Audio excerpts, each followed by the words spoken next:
Class 10th, class 9th, class 12th सभी से related ये टॉपिक है जी। लेकिन इम्पोर्टेंट यूनिट जो है 5 क्लास 10th के लिए है तत्वों का आवर्त नियम या तत्वों का आवर्त सारणी।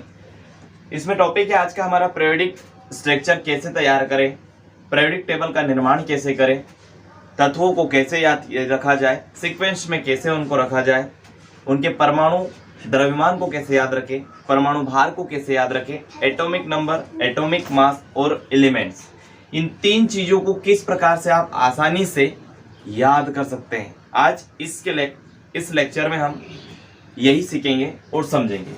टॉपिक है हमारा periodic table of the elements. ठीक है, आज हम सबसे पहले जानकारी ये हासिल करें कि जो एलिमेंट्स है, तत्व हैं, उन तत्वों के बारे में सबसे पहले चर्चा किसने करी है ना। कोई तो होगा जिसने तत्वों के बारे में पहले बताया। तो आपने नाम सुना होगा, जो डोवे रेनर थे उन्होंने सबसे पहले तत्वों के बारे में बताया। उसके बाद जो निल्स बोर थे उन्होंने तत्वों के बारे में बताया। उसके बाद प्रोफेसर मोज़ले आया।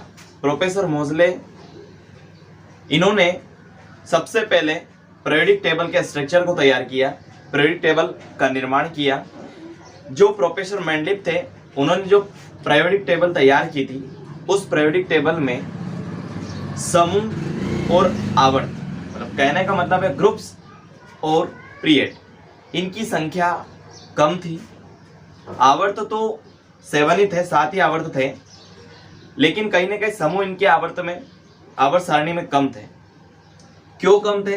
क्योंकि इनको जितना जानकारी था उतना इन्होंने पीरियोडिक टेबल के अंदर डाला। जितने तत्वों के बारे में इनको जानकारी थी उतना इन्होंने वहां पर डाल दिया। उतने ही कक्ष बनाए, उतने ही समूह बनाए, ठीक है, उतने ही ब्लॉक इनके पास थे। अज्ञात तत्वों के लिए इन्होंने कोई स्थान नहीं छोड़ा था। ठीक है, इन्होंने मुख्य रूप से जो नियम दिया था, वो नियम दिया था मुख्य रूप से किस शीर्षक पर नियम दिया था? वो नियम दिया था प्रोफेसर मोज़ले ने परमाणु द्रव्यमान के ऊपर, है ना।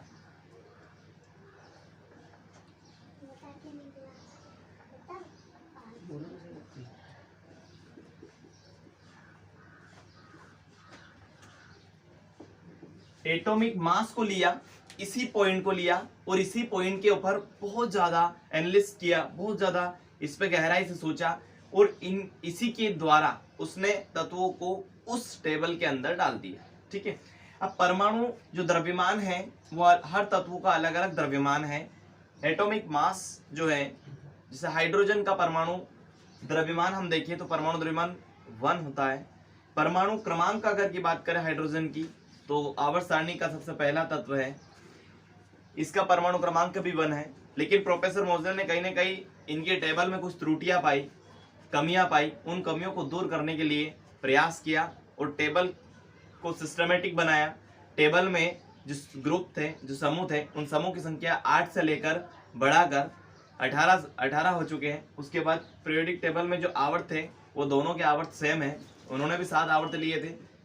प्रोफेसर मोज़ले आया, उनने भी 7 आवर्त बताए। ठीक है, तो इनका जो नियम था वो नियम क्या था?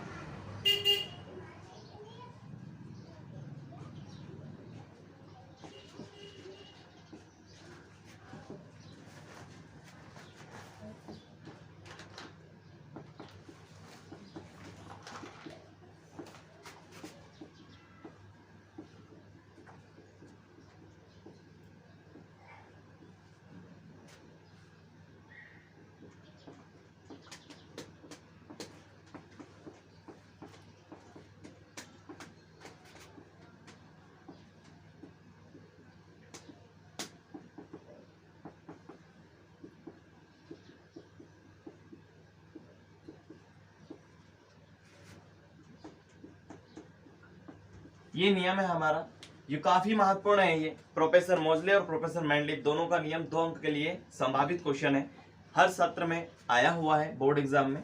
देखिए, किसी भी तत्व को हम ले, किसी भी तत्वों के भौतिक और रासायनिक, फिजिकल प्लस केमिकल, जो भी उनकी क्वालिटीज होती है, उनके जो गुण होते हैं, उन गुणों को परमाणु द्रव्यमानों के आधार पर देखा गया।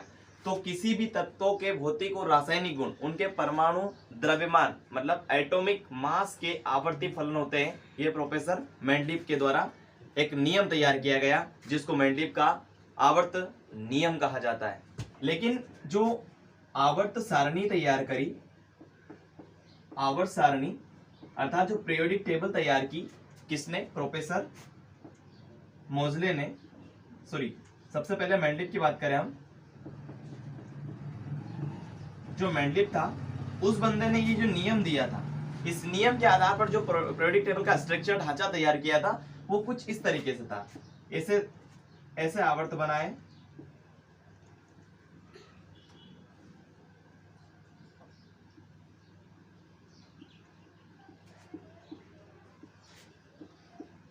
इस तरीके से पीरियोडिक टेबल का जो है स्ट्रक्चर तैयार किया। यहाँ पर 1 2 3 4 5 6 7 मतलब 7 आवर्त थे और ऐसे करके 18 समूह ना होकर सिर्फ कितने 8 समूह 9 समूह के बारे में चर्चा हुई थी। ठीक है, तो ये समूह जो थे इनकी संख्या काफी कम थी, उसमें डाला। इसको जितने तत्वों के बारे में ज्ञात था, आज वर्तमान में जो तत्वों की जो संख्या है वो 118 है ना, जिसमें से मेटल्स क्या है, नॉन मेटल क्या है, मेटलाइट्स क्या है, धातु, अधातु और उपधातु। इसमें कुछ क्षार धातु भी है, क्षारीय मृदा धातु भी है। इन सभी का सीक्वेंस इसने सिस्टमेटिक नहीं किया था। कहने का मतलब है पीरियोडिक टेबल का स्ट्रक्चर व्यवस्थित नहीं था, तत्वों को सीक्वेंस में नहीं रखा गया था, तत्वों को परमाणु द्रव्यमान के आधार पर रखा गया था, कोई परमाणु क्रमांक के आधार पर तत्वों को नहीं रखा गया था। साथ में सभी का एक तरीके से देखा जाए तो मिश्रण मिला दिया था, धातु, अधातु, उपधातु और क्षारीय मृदा धातु है ना, जो अत्यधिक क्रियाशील धातु हैं, उन सभी को एक साथ में मिला दिया गया था। इसमें जो हाइड्रोजन था उस हाइड्रोजन का स्थान भी निश्चित नहीं दिया गया था। अब चूंकि आपको पता है, जानकारी में होगा कि जो हाइड्रोजन होता है ये अत्यधिक जो है क्रियाशील है और साथ में ये जो है आवारा तत्व के नाम से भी जाना जाता है। अब इस बंदे को आवारा इसलिए कहा जाता है क्योंकि ये तुरंत क्रिया करता है। कक्षा 10th के लिए जो है क्वेश्चन भी है, जो आपने देखा होगा अभी आपकी जो एग्जाम हुई उसमें भी अभी आया हुआ था, है ना, भोपाल से जो पेपर आए उसमें भी क्वेश्चन था कि खट्टे पदार्थ को या दही को हम तांबे या स्टील के पात्र में क्यों नहीं रख सकते। ठीक है, तो ये हाइड्रोजन से रिलेटेड था, क्योंकि जो खट्टा पदार्थ दही इत्यादि को जब तांबे या स्टील के पात्र में रखा जाता है तो हाइड्रोजन की उपस्थिति के कारण वो क्रिया कर लेते हैं और पात्र को खराब कर देते हैं, छिद्र हो जाते हैं। ठीक है, तो जो मेंडलिव था इसकी पीरियोडिक टेबल में काफी कुछ दोष पाए गए, कमी पाई गई, जो मुख्य रूप से निम्न प्रकार से थी।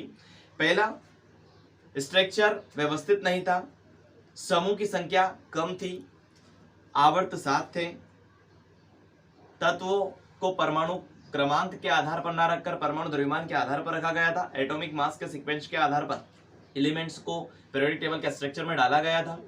उसके बाद धातु, अधातु, उपधातु को निश्चित स्थान नहीं दिया गया था, नॉन मेटल और मेटलाइट्स को व्यवस्थित नहीं रखा गया था, सभी का मिश्रण मिला दिया गया था, हाइड्रोजन को उचित स्थान नहीं दिया गया था, जबकि हाइड्रोजन आवारा तत्व है उसको व्यवस्थित स्थान देना था।